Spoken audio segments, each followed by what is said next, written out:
Masterminds have a lot of benefits, but for you to experience these benefits, your masterminds need to function well.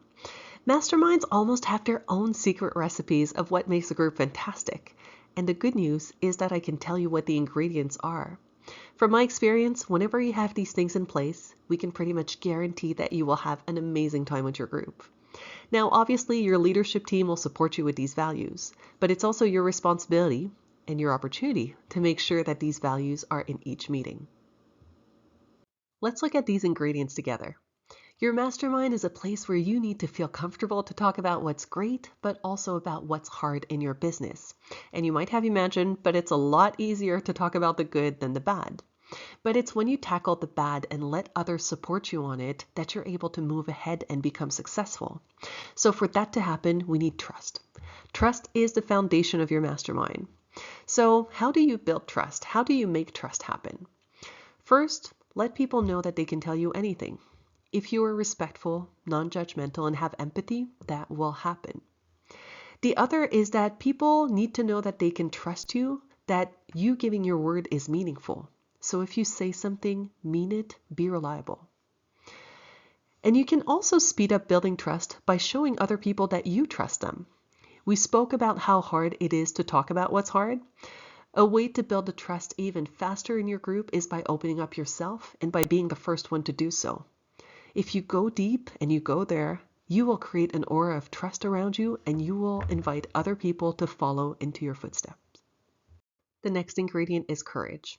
I just spoke about opening up and talking about your challenges, and no doubt that's going to be hard and it's going to take courage. And I want to untangle a myth here.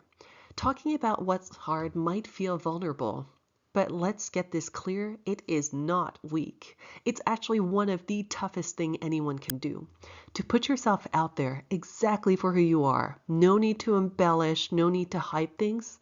Now that takes real courage and real strength. So for your mastermind, leave your Superman suit at the door and have the courage to step in exactly for who you are. The next ingredient is humility. As entrepreneurs, it can be really tempting to only shine the top of the iceberg and worse, to brag. We want to sell to people and tell everyone how awesome we are.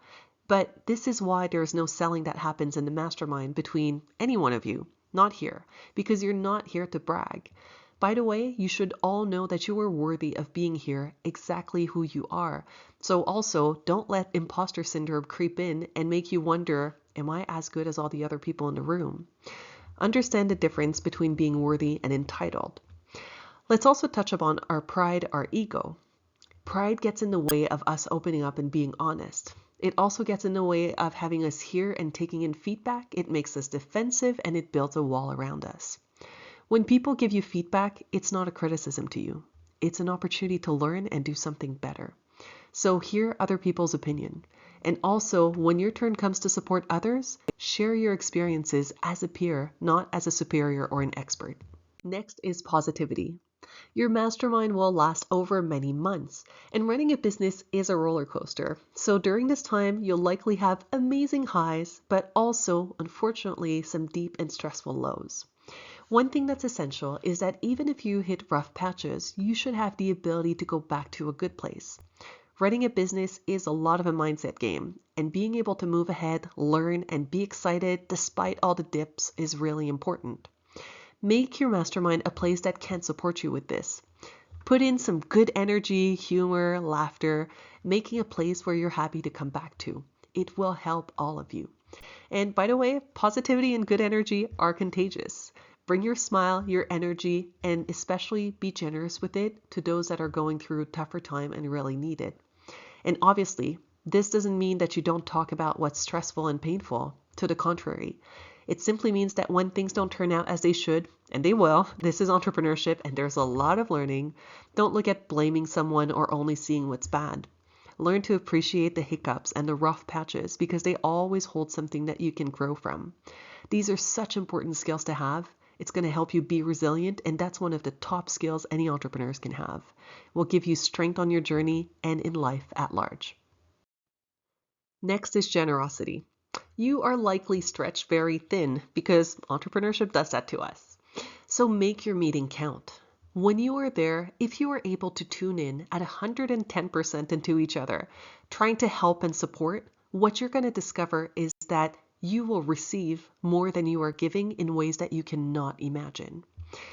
Also, we live in a world where we tend to have hundreds of friends, if not thousands, on social media, but typically very little people in real life have our back. Masterminds are one of the rare places where I still see genuine, true care happen. Tune in and give. I guarantee you will get something amazing out of it. The other thing I would say is that at times you might get so busy that you're thinking, I'm actually too busy to attend my mastermind. And typically, this is a hint that something needs to be improved in your business.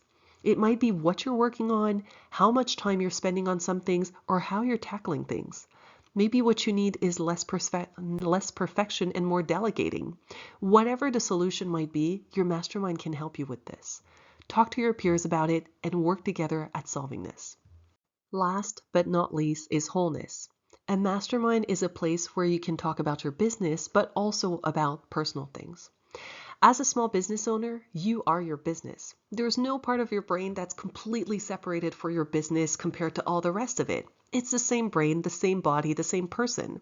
And if something happens to you personally, it will affect your capacity to work on your business. And sometimes what happens to us in our personal life is so big that we just need to tackle this first, because until that's fixed, we just can't focus on the business at all. Your mastermind is a place where these conversations can also happen. Also, keep in mind that the reason why you're starting a business would be for your personal well-being. There's something in there that you are personally interested in achieving.